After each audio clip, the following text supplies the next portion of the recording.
नमस्कार दोस्तों, स्वागत है आपका स्टॉक युक्ति यूट्यूब चैनल पे। इस चैनल पे हम बात करते हैं कुछ ऐसी बिजनेस जगत की खबरों की जो आम जनता और आम निवेशकों से सीधा सीधा जुड़ी होती हैं। दोस्तों, खबर आ रही है मिश्र धातु निगम लिमिटेड से। खबर के मुताबिक मिश्र धातु निगम लिमिटेड को 285 करोड़ रुपए के आसपास का एक बहुत बड़ा ऑर्डर मिला है और इसके बाद कंपनी की जो ओवरऑल ऑर्डर टैली है वो 2098 करोड़ के आसपास पहुंच चुकी है।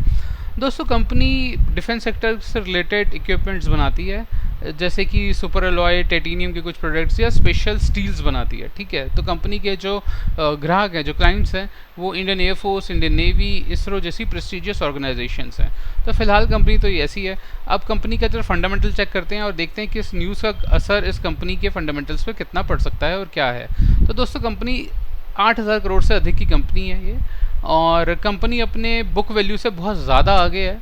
लगभग कोई 5-6 गुना ऊपर ट्रेड कर रही है अपने बुक वैल्यू से। और अगर स्टॉक का पी देखा जाए तो 104 का पी है, जबकि इंडस्ट्री का पी 105 का है। तो अब देखते हैं कि इंडस्ट्री में और है कौन। तो इंडस्ट्री में हम जब देखेंगे तो पाएंगे कि इंडस्ट्री में और कोई नहीं है, अकेली मिश्र धातु निगम लिमिटेड ही है। ठीक है, तो ये भी एक अपने आप में अच्छी बात है कि भाई हम ही इंडस्ट्री हैं। फिलहाल के लिए 104 का पी है दोस्तों। आरओई आरओसी कोई ज़्यादा खास नहीं है, सो दैट ये 104 का पी कैसे जस्टिफाई हो सकता है मेरे को नहीं पता लग रहा। और डेप्ट कंपनी में हालांकि नहीं है और कंपनी डिविडेंड भी देती है।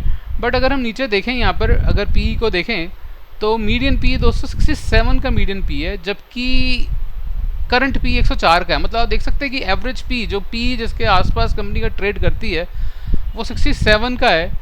और इस वक्त जो पी मिल रहा है वो 104 का पी है। तो मतलब मेरे को I am feel pretty about those जिन्होंने यहाँ पे 105 या 109 के पी पे ये स्टॉक खरीदा है। मतलब कैसे कोई इतने महंगे स्टॉक को खरीद सकता है। और दोस्तों, हम पहले भी बात चुके हैं कि महंगे स्टॉक्स में फंसना नहीं है। तो ये स्टॉक बहुत महंगा लग रहा है अभी।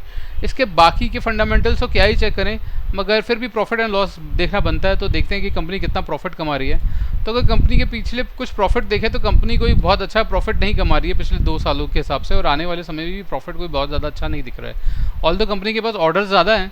अगर हम कंपनी के ऑर्डर देखें तो ऑर्डर ऑल्दो 1000 की रेंज में, जो कि पिछले काफ़ी सालों से ज़्यादा हैं, और अब नए ऑर्डर जो है वो 2000 करोड़ के आसपास का है। बट स्टिल अभी नहीं पता कि 2000 करोड़ का ऑर्डर इसी साल में कंप्लीट करके देना है या अगले साल तक भी स्ट्रेच, अगले से अगले साल भी ये स्ट्रेच हो सकता है। ठीक है, तो हम ये भी नहीं जानते बात।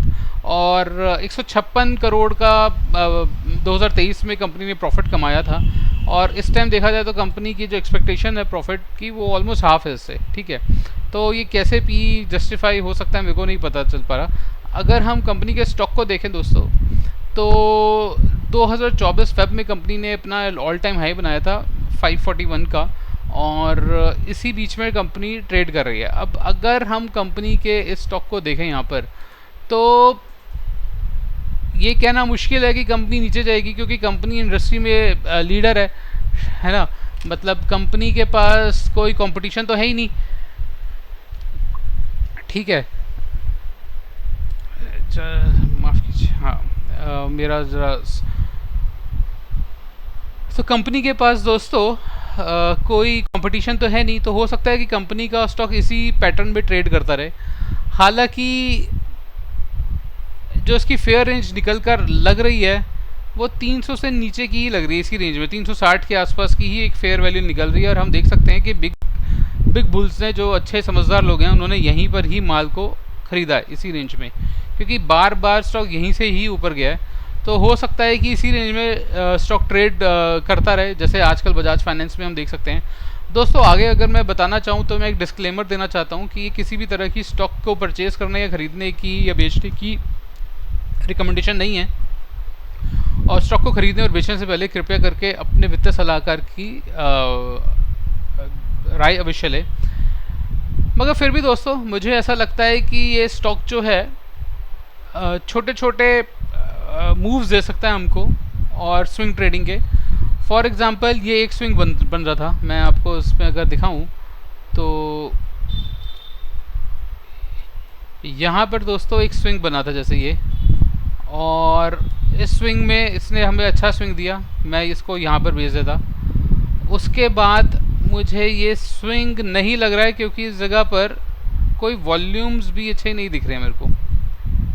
ठीक है, हालांकि इस जगह पे वॉल्यूम्स अच्छे लग रहे हैं, मगर ये ऑलरेडी इतना टॉप पर है कि ख़रीदना बनता नहीं है। ठीक है, अब अगर ये नीचे जाएगा तो मैं ख़रीदूँगा ज़्यादा ज़्यादा इस के रेजिस्टेंस के लिए। ये जो ग्रीन लाइन दिख रही है इसके रेजिस्टेंस पे इसको फिर बेच दूंगा। तो यहाँ पे खरीदेंगे और यहाँ के रेजिस्टेंस पे बेच सकते हैं। तो एक छोटे छोटे स्विंग ट्रेडिंग अपॉर्चुनिटी तो ये स्टॉक फिलहाल दे सकता है, मगर इन्वेस्टमेंट पर्पज़ के लिए इस ट्रेड को रखना, इस स्क्रिप्ट को रखना मुझे समझदारी नहीं दिख रही है। दोस्तों, अगर आप वीडियो को अंत तक देख चुके हैं तो वीडियो को कृपया करके लाइक कर दीजिए, हमारे चैनल को सब्सक्राइब कीजिए। हम इसी तरह का कंटेंट आपके लिए और लाते रहते हैं। कृपया करके कमेंट में बताइए कि आप किस स्टॉक के बारे में जानना चाहते हैं, हम उसके बारे में अवश्य वीडियो बनाएंगे। और वीडियो को अंत तक देखने के लिए दोस्तों बहुत बहुत धन्यवाद।